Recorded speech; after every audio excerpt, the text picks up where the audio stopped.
আল্লাহ আমার রব, এই রবি আমার সব। দামে দামে তন মনে তারি অনুভব। তোমার দুনিয়াতে আমি যেদিকে তাকাই, অথই নিয়ামতে ডুবে আছি সবাই।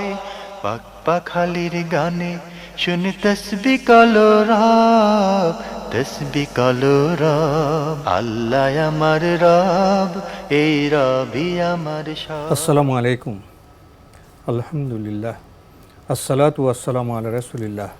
প্রিয় দর্শক, আপনারা যারা দেশে আছেন প্রবাসে, সবাইকে জানাই অনেক অনেক প্রীতি ও শুভেচ্ছা। শুরু হলো এনটিভি আয়োজিত এবং লাভ হলো নিবেদিত অনুষ্ঠান আপনার জিজ্ঞাসা। আপনাদের সাথে আছি আমি জয়নুল আবেদিন আজাদ, আর আপনাদের মনোজাগা প্রশ্নের জিজ্ঞাসার জবাব দিচ্ছেন বিশিষ্ট আলেম ডক্টর মোহাম্মদ সাইফুল্লাহ। আসসালামু আলাইকুম ওয়া রাহমাতুল্লাহি ওয়া বারাকাতুহু। প্রিয় দর্শক, চলুন তাহলে জিজ্ঞাসার জগতে। শুরুতে একটি ইমেল পাঠিয়েছেন আনার। লিখেছেন, আমার কিছু টাকা ব্যাংকে আছে যার ইন্টারেস্ট আসে। এখন আমি কি এই টাকা আমার বিধবা মামিকে দিতে পারবো? তার সাবালক ছেলে আছে যে কাজ করে না, তার কাছ থেকে টাকা পাওয়ার আশা নেই, বরং দিতে হয়। মামির অন্ন, বস্ত্র, চিকিৎসা সব সময় ঋণ করে চালাতে হয়। বাবার বাড়িতে থাকেন, সেই বাড়ির ছাদও পরে পরে অবস্থা। এখন মামিকে টাকা দিলে কি সুদের টাকা জানিয়ে দিতে হবে? ধন্যবাদ। সুদের টাকা আপনার মালিকানা আছে, এটা কি আপনি আপনার অভাবী মামিকে দিতে পারবেন? হ্যাঁ, পারবেন।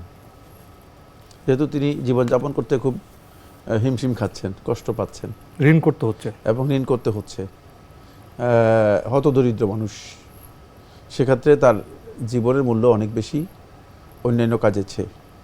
আর সুদের টাকা একথা বলার প্রয়োজন নেই যে এটা সুদের টাকা দিচ্ছি, এটা বলার প্রয়োজন নেই। যেহেতু সুদের টাকা আপনি উজুহুল খায়ের, কল্যাণের বা মানব সেবার যত কাজ আছে, প্রত্যেকটি কাজেই আপনি সুদের টাকা ব্যবহার করতে পারেন, আপনার জন্য বৈধ। আর সুদের টাকার মাধ্যমে আপনি সবের কোনো আশা করছেন না, জাস্ট টাকাটা আপনি আল্লাহর রাস্তায় অথবা ভালো কাজে খরচ করে দিচ্ছেন। আর সেক্ষেত্রে হতদরিদ্র মানুষ, এটি মাসালাটা খুবই গুরুত্বপূর্ণ। সেটা হচ্ছে এখানে হতদরিদ্র মানুষ যারা আছে তারা অগ্রাধিকার পাবে, যেহেতু জীবন বিপন্ন হচ্ছে।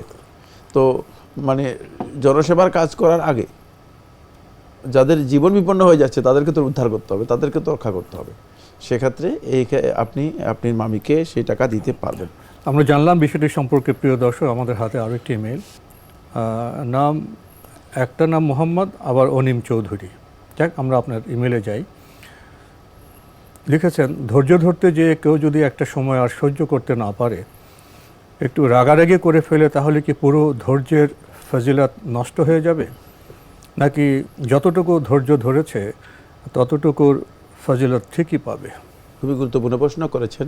ধৈর্য ধরতে গিয়ে তিনি যদি একটা সময় রাগারাগি করেন এবং ধৈর্য হারিয়ে ফেলেন, ধৈর্যচ্যুত হয়, অথবা ধৈর্যের বাইরে কোনো ধরনের মূর্খতাপূর্ণ আচরণ এসে যায়, তাহলে কি ধৈর্যের ফজিলত তিনি বঞ্চিত হবেন? হ্যাঁ, তিনি আসলে ধৈর্য ধরেন নাই। ধৈর্য হচ্ছে আপনি যে বিষয়ে আপনার সমস্যা তৈরি হচ্ছে, কোনো না কোনো বিপদ, কোনো একটা সংকট, কোনো একটা সমস্যা, কোনো একটা এটাকে কি বলা হয়, তাকে অস্থিরতা আপনার এসেছে। সে অস্থিরতায় আপনি 1 নম্বর হচ্ছে সহিষ্ণু হবেন, 2 নম্বর হচ্ছে অভিযোগ মুক্ত হবেন, 3 নম্বর হচ্ছে আল্লাহ তাআলার কাছে জিনিসটি ন্যস্ত করে দেবেন, 4 নম্বর হচ্ছে এটাকে সন্তুষ্ট চিত্তে মেনে নেবেন।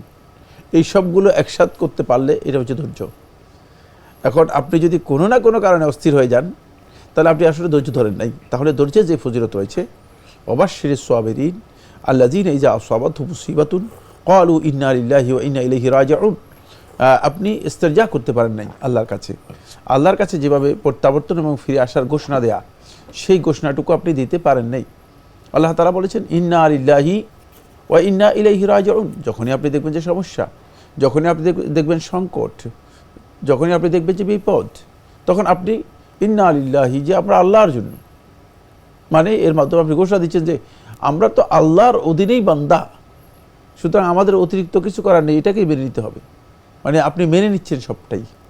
ওয়া ইন্না ইলাইহি রাজিউন, আপনি এটা স্পষ্ট করে ঘোষণা করছেন যে আমরা যা কিছু করি সবটার একমাত্র প্রত্যাবর্তন স্থল হচ্ছে আল্লাহর কাছে। সুতরাং আমাদের যেহেতু প্রত্যাবর্তন স্থল আল্লাহর কাছে, আমি আল্লাহর কাছেই এর জন্য যাব। মানুষের কাছে যাওয়ার কোনো প্রয়োজন নেই, মানুষের কাছে অভিযোগ করার কোনো প্রয়োজন নেই, মানুষের কাছে বলার কোনো প্রয়োজন নেই। মানুষ এখানে কোনো কিছু করতে পারবে না, মানুষ সেই ক্ষমতা রাখে না। এটা হচ্ছে মূলত ধৈর্যের মূল বক্তব্য। এজন্য ধৈর্য মানে আপনি হয়তো মনে করছেন যে আমি ধৈর্য ধরেছি, এরপরে অস্থির হয়ে গেছেন না, তাহলে আপনি ধৈর্য ধারণ করতে পারেননি, ধৈর্যের পরীক্ষায় ব্যর্থ হয়েছেন। জি, আরও লিখেছেন, তেলাপোকা, মাকড়সা ইত্যাদি প্রাণী প্রয়োজনে মারা যাবে। অনেক সময় ঘর অথবা বাথরুম পরিষ্কার করতে গিয়ে এগুলো আমরা মেরে ফেলি, এতে কি গুনাহ হবে? তেলাপোকা, ছারপোকা, মাকড়সা এগুলো যদি ঘরের জন্য ক্ষতির কারণ হয়, আর স্বাভাবিকভাবে তেলাপোকা যদি ঘরের মধ্যে হয়, ঘরে প্রচুর জিনিস নষ্ট করে, এবং তেলাপোকা খাবার টাবার ইত্যাদি যথেষ্ট ছড়ায়, এগুলো যেহেতু মানে মানুষের ক্ষতির কারণ হয়ে যায়, তাহলে মানুষের জন্য এগুলো মারা যায়। এগুলো মুজিয়াতের অন্তর্ভুক্ত। মুজিয়াত হচ্ছে যে সমস্ত প্রাণী বা যে সমস্ত এগুলো কি বলে, পোকামাকড়, প্রাণী নয়, পোকামাকড়, যে সমস্ত পোকামাকড় মানে মানুষের ক্ষতির কারণ হয়ে যায়, সেগুলোকে মারা যায়, সেগুলোকে মারতে কোনো বাধা নেই। কারণ হলো অন্যথা আপনি খাবারের মধ্যে আপনার দেখবেন যে খাবার রেখে গেছেন, আপনি খাবারের মধ্যে তেলাপোকা এসে বসে রয়েছে, তো আপনি সেই খাবার তো খেতে পারবেন না। আর তেলাপোকার যে সমস্ত বিষ্ঠা বা জাতীয় আছে, এগুলো অত্যন্ত ক্ষতির কারণ। বিষাক্ত জিনিস রয়েছে, আর এগুলো তো গবেষণার মাধ্যমে প্রমাণিত হয়েছে যে অনেক প্রাণীর মধ্যে বিভিন্ন ধরনের জীবাণু রয়েছে, ভাইরাস রয়েছে, ইত্যাদি রয়েছে। সুতরাং এগুলো যেহেতু মানুষ স্বাভাবিকভাবে জীবনযাপন করতে হলে এগুলো যদি কোনো কারণে মারতে হয়, তাহলে তার জন্য এগুলো মারা জায়েজ রয়েছে, না জায়েজ নয়।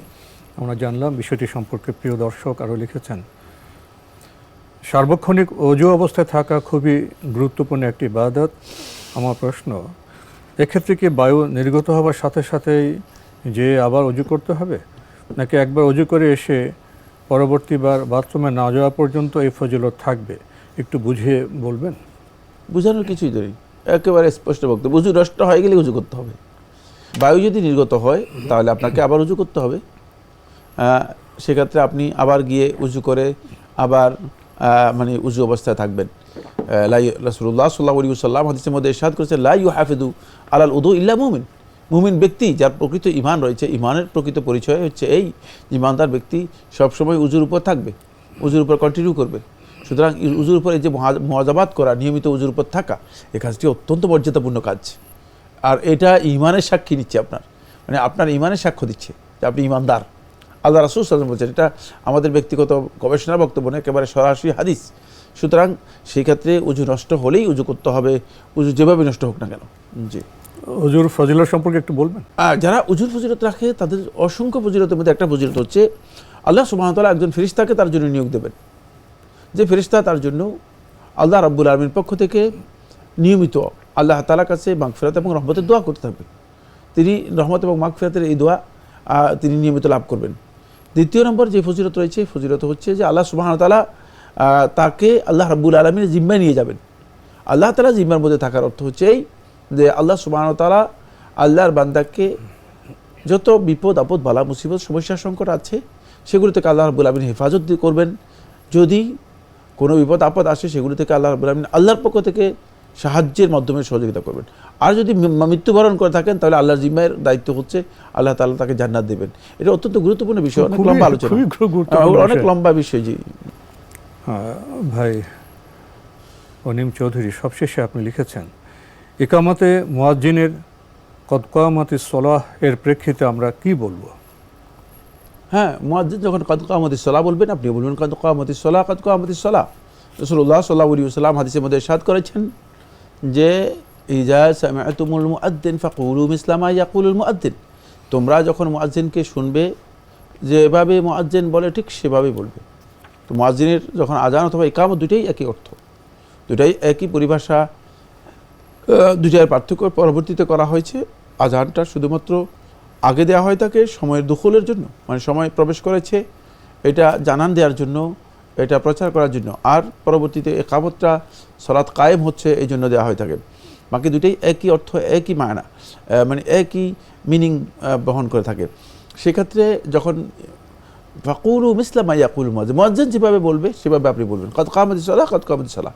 এখানে আলেমদের দুটি অভিমত রয়েছে, কিন্তু পরবর্তী অভিমতের ব্যাপারে ইমাম নববী রাহমাতুল্লাহ আলাইহি যে বক্তব্যটি উল্লেখ করেছেন যে যখন মুয়াজ্জিন বলবে মানে কদ কামাতিস সালাহ, কদ কামাতিস সালাহ আদামা আল্লাহু আকামাহা, এই যে বক্তব্যটুকু, এই বক্তব্য সহি সনদে সাব্যস্ত হয়নি, এটি মাসুর হয়েছে কোনো কোনো সালাফদের কোনো কোনো বক্তব্য থেকে, কিন্তু যেহেতু সহি সনদে আসেনি, আর সহি সনদে যেহেতু সেই সরাসরি হাদিসের মধ্যেই আল্লাহ রাসূল সাল্লাল্লাহু আলাইহি ওয়াসাল্লাম বলেছেন মুয়াজ্জিন যেভাবে বলবে তোমরা সেভাবেই বলবে, তাই ওটাই আমলযোগ্য, ওটাই আমলযোগ্য। আর সালাফদের কাছ থেকে যদি এই বিষয়টি মানে যেটা আদামাহ আল্লাহু আকামাহা, মানে আল্লাহ তাআলা এই সালাতকে মানে স্থায়ী করুন এবং সালাতকে প্রতিষ্ঠা করুন অথবা কায়েম করুন, এই যে বক্তব্যটুকু, এই বক্তব্যটুকু যদি সালাফদের কাছ থেকে ব্যাপকভাবে পরিচিত থাকতো তাহলে অবশ্যই রাওয়ায়াতের মধ্যে আসতো এবং সহি রাওয়ায়াতের মধ্যে আসতো। সুতরাং বোঝা যাচ্ছে যে এটা মূলত যদি মামুল বিহি হতো, আমলযোগ্য হতো, সালাফদের কাছ থেকে ব্যাপক রাওয়ায়াতের মাধ্যমে পাওয়া যেত। কারণ এটা সালাতের একটা গুরুত্বপূর্ণ বিষয়। কদ কামাতিস সালাহ তো আজকে দেওয়া হচ্ছে না, আল্লাহ রাসূল সাল্লাল্লাহু আলাইহি ওয়াসাল্লাম সবাই দেওয়া হয়েছে, ঠিক না? সুতরাং এটা কেউ বর্ণনা করবে না, এ কথা হতে পারে না। তাই এখানে বিশুদ্ধ বক্তব্য হচ্ছে শুধু কদ কামাতিস সালাহ, কদ কামাতিস সালাহই বলবেন। জি, আমরা খুবই গুরুত্বপূর্ণ বিষয়ে অবগত হলাম প্রিয় দর্শক। আরও একটি ইমেইল পাঠিয়েছেন জাহেদ আল রাজি জাহেদ, বার্মিংহাম ইংল্যান্ড থেকে লিখেছেন, আমি আপনার জিজ্ঞাসা অনুষ্ঠান নিয়মিত শ্রোতা, আপনাদের প্রচেষ্টাকে আল্লাহ কবুল করুন। আমার একটি প্রশ্ন দয়া করে পুরোপুরি জবাব দেবেন। প্রশ্ন, ডক্টর সাইফুল্লাহ অনেকবার প্রশ্নের উত্তরে বলেছেন ব্যবহৃত স্বর্ণের গহনা জাকাত দিতে হবে না, একমাত্র আপনি বাংলাদেশে এই ফতোয়া দিচ্ছেন। আরও অনেক সহি মানহাজের আলেম বাংলাদেশে তারা কিন্তু এই ফতোয়া দিচ্ছেন না, তারা সতর্কতা অবলম্বন করে বক্তব্য দিচ্ছেন তারা সবাই জাকাত দেওয়ার পক্ষে। আপনি সাহাবাদের আমল থেকে এই ফতোয়া দিচ্ছেন, সহি হাদিস থাকতে সাহাবাদের আমল থেকে ফতোয়া নেওয়া কতটুকু যুক্তিসম্মত? আপনি নিচে সহি হাদিসগুলোতে কীভাবে ব্যাখ্যা করবেন? এক মহিলা তার মেয়েকে নিয়ে নবী সাল্লাল্লাহু আলাইহি ওয়াসাল্লামের কাছে এলেন, যার হাতে দুটি সোনার কঙ্কন ছিল। তিনি তাকে বললেন, তুমি কি এগুলো জাকাত দাও? সে বলল না। তিনি বললেন, তুমি কি চাও যে আল্লাহ তাআলা কিয়ামতের দিন তোমার জন্য আগুনের কঙ্কন দিয়ে তাদের বদলে দেবেন? অতঃপর সে সেগুলো খুলে নিয়ে রাসূলুল্লাহ সাল্লাল্লাহু আলাইহি ওয়াসাল্লামের কাছে দিয়ে বলল, এগুলো আল্লাহ তার রাসূলের জন্য। এরপর আপনি হাদিসের কিছু তথ্য দিয়েছেন। 2 নম্বর, আয়েশা রাদিয়াল্লাহু তাআলা আনহা বলেন, রাসূলুল্লাহ সাল্লাল্লাহু আলাইহি ওয়াসাল্লাম আমার কাছে প্রবেশ করলেন এবং আমার হাতে রূপার আংটি দেখতে পেলেন। তিনি বললেন, হে আয়েশা, এটা কি? না বা আল্লাহ যা চান? তিনি বললেন, এটাই তোমাকে জাহান্নামে নিয়ে যাওয়ার জন্য যথেষ্ট। আবু দাউদ তথ্য দিয়েছেন। 3, উম্মে সালামা রাদিয়াল্লাহু তাআলা আনহা থেকে বর্ণিত যে তিনি বলেন, আমি স্বর্ণের গহনা পরতাম এবং বললাম, হে আল্লাহর রাসূল, এটা কি কাঞ্জ, টাকা যার জাকাত পরিশোধ করা হয়নি? আর তওবা, তিনি বললেন, জাকাত ওয়াজিব পরিমাণে পৌঁছাবে, তাহলে তা কাঞ্জ হবে না। আবু দাউদ তথ্য দিয়েছেন কিছু। শায়েখ ইবনে বাজ, শায়েখ সালেহ আল উসাইমিন, শায়েখ সালেহ আল মুনাজ্জিদ, শায়েখ আসিম বিন লুকমান আল হাকিম সবাই বলেছেন ব্যবহৃত হোক কিংবা জমা করা সব স্বর্ণে জাকাত দিতে হবে। এমনকি শায়েখ সালেহ আল ফাওজান বলেছেন সবচেয়ে উত্তম ও নিরাপদ হলো জাকাত প্রদান করা। এখন আপনার ফতোয়া অনুযায়ী যে মহিলার 70-80 ভরি স্বর্ণের গহনা আছে, সে জাকাত দেওয়া থেকে বাঁচার সুযোগ নিয়ে বলছে সেসব স্বর্ণ ব্যবহার করে, কিন্তু বাস্তবে 3-4 ভরি ব্যবহার করছে, বাকি সব সম্পদ হিসেবে জমা রেখেছে। স্বর্ণ এমন জিনিস মানুষ সর্বদা সম্পদ হিসেবে জমা রাখে।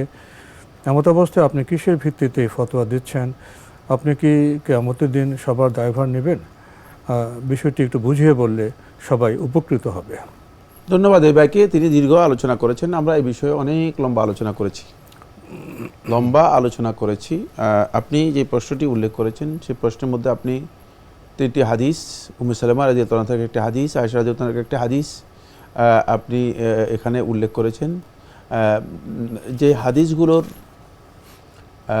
মানে ব্যাপারে আপনি বলেছেন যে এগুলো সহি হাদিস রয়েছে, তো এই সহি হাদিস তো আজকে না, আপনি মনে করছেন যে এই সহি হাদিসগুলো আমার জানা নেই, আপনার জানা আছে। মানে ব্যাপারটা এমন নয়। ফিকহের জ্ঞানটা হচ্ছে সমস্ত নুসুসকে একসাথ করে তারপরে ইজতিহাদ করতে হয়, তারপরে সে বিষয়টি বুঝতে হয়। প্রথমে আপনাকে জানতে হবে যে আলেমদের এই মাসালার মধ্যে দুটি অভিমত রয়েছে, দুটি শক্তিশালী অভিমত রয়েছে, আলেমদের দুটি শক্তিশালী অভিমত রয়েছে। দ্বিতীয় নম্বর জানতে হবে যে একদল আলেম যারা জুমহুর ওলামায়ে কেরাম, হাম্বলি মাযহাবের প্রায় সমস্ত ওলামায়ে কেরাম, তারপরে শাফি মাযহাবের সমস্ত ওলামায়ে কেরাম, মালিকি মাযহাবের মানে সমস্ত ওলামায়ে কেরাম, এবং জুমহুর আহলুত তাহকিক এর বক্তব্য হচ্ছে যাকাত নেই। তাহলে এটা আমাকে ব্লেম করার কোনো সুযোগ নেই, এটা আমার বক্তব্য নেই। মানে ব্যবহৃত স্বর্ণের গহনার যাকাত নেই। হ্যাঁ, ব্যবহৃত গহনার যাকাত নেই। সুতরাং এটা আমাকে বক্তব্য দিচ্ছেন, বলছেন আপনি ফতোয়া দিচ্ছেন। না, আমি ফতোয়া দিচ্ছি কোথায়? আমি ফতোয়া দিচ্ছি না, আপনি তুলে ধরছেন। হ্যাঁ, আমি তাদের বক্তব্য কোট করেছি, খুব খেয়াল করেন। হানাফি মাযহাবের আলেমরা বলেছেন যাকাত হবে। এই মাসালার মধ্যে হাম্বলি মাযহাবের কিছু সংখ্যক আলেম যুক্ত হয়েছেন, তারা বলছেন যে যাকাত হবে, এবং এটি একটা দুর্বল অভিমত। আসুন, প্রথম কথা হচ্ছে যে হাদিসগুলো উল্লেখ করেছে, হাদিসগুলো ইমাম শাফি রহমতুল্লাহ আলাইহি, ইমাম আহমদ হাম্বল রহমতুল্লাহ আলাইহি, জুমহুর আহলে হাদিসটাকে দঈফ বলেছেন। সুতরাং আপনি যে সহি বলেছেন, সহি হয়তো পরবর্তী যুগে মুতাআখিরিনদের কেউ সহি করেছেন, এই সহি শুদ্ধ নয়। এটা হলো প্রথম কথা। আর আপনি দেখেন প্রত্যেকটা হাদিসের নস দেখেন, তাহলে আপনি স্পষ্ট হয়ে যাবেন একজনের একটা আংটির মধ্যে কি যাকাত হয়? হাদিসে আয়েশা আপনি পড়েন তো, দেখেন তো, আপনি দেখবেন যে হাদিসের যে বক্তব্যগুলো কত গলত। জি, আয়েশা রাদিয়াল্লাহু তাআলা আনহা বলেন, কোট, রাসূলুল্লাহ সাল্লাল্লাহু আলাইহি ওয়াসাল্লাম আমার কাছে প্রবেশ করলেন এবং আমার হাতে রূপার আংটি দেখতে পেলেন, রূপার। তিনি বললেন, হে আয়েশা, এটা কি? তো এটা তোমাকে জাহান্নামে নিয়ে যাওয়ার জন্য। একটা আংটি যদি কোনো নারী দেয়, আংটির মধ্যে কি যাকাত আছে? রূপার একটা আংটির ওজন কতটুকু হবে? যাকাত আছে? প্রশ্নই আসে না। তাহলে আল্লাহ রাসূল সাল্লাল্লাহু আলাইহি ওয়াসাল্লাম এই বক্তব্যের মধ্যে বোঝা যাচ্ছে যে এখানে বক্তব্যটাই, এই হাদিসগুলো সনদের মধ্যে তেরাব রয়েছে পরিপূর্ণ, এটা আপনি বুঝবেন না। দ্বিতীয় নম্বর হচ্ছে মতনের মধ্যে একটি রূপার আংটির কারণে জাহান্নামে চলে যাবে। একটি আংটির ওজন কতটুকু? মত মানে বর্ণনায়। হ্যাঁ, সুতরাং এই বোঝা যাচ্ছে যে বর্ণনার বক্তব্যটা গলত, বক্তব্য মোটেও শুদ্ধ নয়। মানে আপনি হয়তো মানে যে জিনিসটা এরপরে আগেরটা পড়েন, আগেরটার মধ্যে নসের মধ্যে গলত রয়েছে। প্রত্যেকটা হাদিসের তাহকিকের মধ্যে, যেমন হাদিসের সনদের মধ্যে তেরাব রয়েছে, হাদিসের তাহকিকের মধ্যেও কি রয়েছে, মানে হাদিসের লফজের মতনের মধ্যেও হাদিসের মধ্যে মতন রয়েছে, মনকার রয়েছে। মানে এই বক্তব্যগুলো শুদ্ধ নয়। এর কারণ হচ্ছে শুধুমাত্র নাসিরউদ্দিন আলবানী রহমতুল্লাহ আলাইহি এই হাদিসগুলোকে সহি বলেছেন। কারণ নাসিরউদ্দিন আলবানী রহমতুল্লাহ আলাইহি, মানে এটা আমি বলতে চাচ্ছি না, তিনি একটা ভিন্ন ফতোয়া দিতেন, সেটা হলো নারীদের জন্য, খুব ভালো করে খেয়াল করেন, নারীদের জন্য মানে এই গোলাকার, যেগুলো খালি গোলাকার স্বর্ণ রয়েছে সেগুলো ব্যবহার করা হারাম। এবং তিনি বলেছেন যে নারীদের সময় একসময় স্বর্ণ ব্যবহার করা হারাম ছিল। ওই হারাম ছিল, ওই বক্তব্যকে তিনি মানে এস্টাবলিশড করার জন্য এই হাদিসগুলোকে তিনি সনদের দিক থেকে সহি বলেছেন। এই হাদিসগুলোকে নাসিরউদ্দিন আলবানী রহমতুল্লাহ সহি বলেছেন, এটা প্রমাণ করার জন্য যে নারীদের জন্য ব্যবহার করা হারাম ছিল। যদি হারাম হয়ে থাকে, যদি হারাম ব্যবহার হয়ে থাকে, হারাম যেটা ব্যবহারের জন্য হারাম, যেই স্বর্ণ ব্যবহার করা যাবে না, না, সেই স্বর্ণ যাকাত আসবে বিল ইজমা, সেখানে আমাদের খেলাফ নেই। কারণ পুরুষ যদি স্বর্ণ মানে ব্যবহারের জন্য রাখে, তাহলে তার যাকাত আসবে। সেখানে সেই মাসালা নিয়ে আমাদের আলোচ্য বিষয় না, আমাদের আলোচ্য হচ্ছে যার জন্য স্বর্ণ ব্যবহার করা বৈধ। এই জন্য নাসিরউদ্দিন আলবানী রহমতুল্লাহ তার সিটাও মূলত সনদের মানে উসুলের দিক থেকে, মূলনীতির দিক থেকে সঠিক নয়। এরপরে আপনি যে বক্তব্যটি বলেছেন সেটা হচ্ছে যে মানে আপনি কি দায়িত্ব বহন করবেন? আমি দায়িত্ব বহন করবো। আমি তো ফিকহের বিষয়গুলো আলোচনা করার পদ্ধতি জানি, এবং সেটা হচ্ছে এই যে তিনজন রেওয়ায়াতকারী, বর্ণনাকারী রয়েছে যাদের হাদিস উল্লেখ করেছেন, এদের কাছ থেকে আয়েশা রাদিয়াল্লাহু আনহা বর্ণিত হয়েছে তিনি তার কাছে তার অধীনস্থ যে সমস্ত এতিম ছিল, তাদের স্বর্ণ অলঙ্কার ছিল, তাদের যাকাত দিতেন না। বর্ণিত হয়েছে, সহিহ সনদে বর্ণিত হয়েছে। তো তিনি সহিহ সনদে বর্ণিত হয়েছে যাকাত দিতেন না, তাহলে তিনি কি আয়েশা রাদিয়াল্লাহু আনহা এটা বুঝেন নাই? আয়েশা রাদিয়াল্লাহু এটা বুঝেন নাই যে মানে অলঙ্কারের মধ্যে জাকাত রাসূলুল্লাহ সাল্লাল্লাহু আলাইহি ওয়াসাল্লাম জাকাত আসতো, এখন আয়েশা রাদিয়াল্লাহু আনহা কেন জাকাত দিতেন না? আব্দুল্লাহ ইবনে মাসউদ রাদিয়াল্লাহু আনহু একটি রিওয়ায়াতের মধ্যে সাব্যস্ত হয়েছে তিনিও জাকাত বের করতেন না। আর জাবির ইবনে আব্দুল্লাহ থেকে বর্ণিত হয়েছে তিনিও জাকাত বের করতেন না। সাহাবীদের আমল সাব্যস্ত হয়েছে। তো সাহাবায়ে কেরামদের মধ্যে একজনেরও সহিহ সনদে আমল বর্ণিত হয়নি যে জাকাত দিতেন। মানে ব্যবহৃত স্বর্ণে জাকাত দিতেন। তাহলে যদি সাহাবীদের আমল পাওয়া না যায় তাহলে বুঝতে হবে যে এই হাদিসগুলো আমলবিহীন নয়, আমলযোগ্য নয়। এটা হচ্ছে তাহকিকের জ্ঞান থাকতে হবে। আসুন এই বিষয়ে আপনি কয়েকজনের নাম উল্লেখ করছেন, কিন্তু শেষের দিকে আমি তো 1000 জনের নাম উল্লেখ করতে পারবো। এই যুগের মানে সর্বশ্রেষ্ঠ মুহাক্কিক হচ্ছেন, পৃথিবীর সবচেয়ে শ্রেষ্ঠ মুহাক্কিক হচ্ছেন আমার কাছে, আমার জ্ঞান অনুযায়ী শেখুল ইসলাম ইবনে তাইমিয়া রাহমাতুল্লাহ, তিনি বলেছেন জাকাত হবে না। তারপরে এই যুগে জাকাতের উপর 2 জন শ্রেষ্ঠ গবেষক গবেষণা করেছেন, আলাদা গবেষণা করেছেন, এটার উপর পিএইচডি হয়েছে, মানে এই বিষয়ের উপর ফিকহুজ জাকাতের মধ্যে কারদাবি করেছেন, এবং ডক্টর আব্দুল্লাহ সুবাই তিনি মানে এর উপর আলাদা আলাদা গবেষণা করেছেন। সেখানে তিনি স্পষ্ট করেছেন যে জাকাত আসবে না। সুতরাং একজন ইউসুফ আল কারজাবির কথা, হ্যাঁ, তো এখান থেকে বোঝা যাচ্ছে যে মানে আমরা আমাদের কোনো বক্তব্য প্রভৃতির বক্তব্য দিচ্ছি না। কেউ সতর্কতামূলক, কিসের সতর্কতামূলক? কারণ আপনি 7.5 ভরি স্বর্ণের মধ্যে যদি আজকে জাকাত দেন, জাকাতটা বের করবেন কিভাবে সেটাও তো আপনি জাকাত যখন 7.5 ভরি স্বর্ণের গহনা ভেঙে ফেলবেন তখন তো সে মিসকিন হয়ে গেল। ইসলামী শরীয়তের পদ্ধতি সম্পর্কে আপনার হয়তো ধারণা না থাকার কারণে, সঠিক জ্ঞান না থাকার কারণে আপনি বক্তব্য দিয়েছেন। আবার আপনি বলেছেন যে আপনি ফতোয়া দিচ্ছেন, আমি ফতোয়া দিচ্ছি না। এই ফতোয়া আমি উলামায়ে কেরামদের কোট করেছি। এটা স্পষ্ট হলো। আর আপনার মূল যে কথা থেকে আমরা বুঝতে পারলাম, প্রথমত উনি যে হাদিসগুলো কোট করেছেন সেগুলি যায়িফ, এবং সাহাবারা সেটা আমলযোগ্য মনে করতেন না। তো আজকে সংক্ষিপ্তভাবে এখানে আমরা শেষ করতে চাই, আমাদের সময়ের শেষ হয়ে গেল। আপনাকে অনেক ধন্যবাদ। আপনাকে অনেক ধন্যবাদ। প্রিয় দর্শক, আমরা দেখছিলাম এনটিভি আয়োজিত এবং লাভ হেলো নিবেদিত অনুষ্ঠান আপনার জিজ্ঞাসা। আমাদের এই অনুষ্ঠান আপনারা এনটিভি অনলাইনেও দেখতে পারবেন। ভিজিট করুন www.ntv.com। এছাড়া ইউটিউবে এবং আমাদের ভেরিফাইড ফেসবুক পেজে অনুষ্ঠান দেখতে পারবেন। প্রিয় দর্শক, আজকে যে প্রশ্নটা আসলো খুবই দীর্ঘ সময় ধরে আলোচনা করার মতো একটি প্রশ্ন। আমাদের এই ভাই তো উনি কিছু হাদিসের কথা উল্লেখ করেছেন।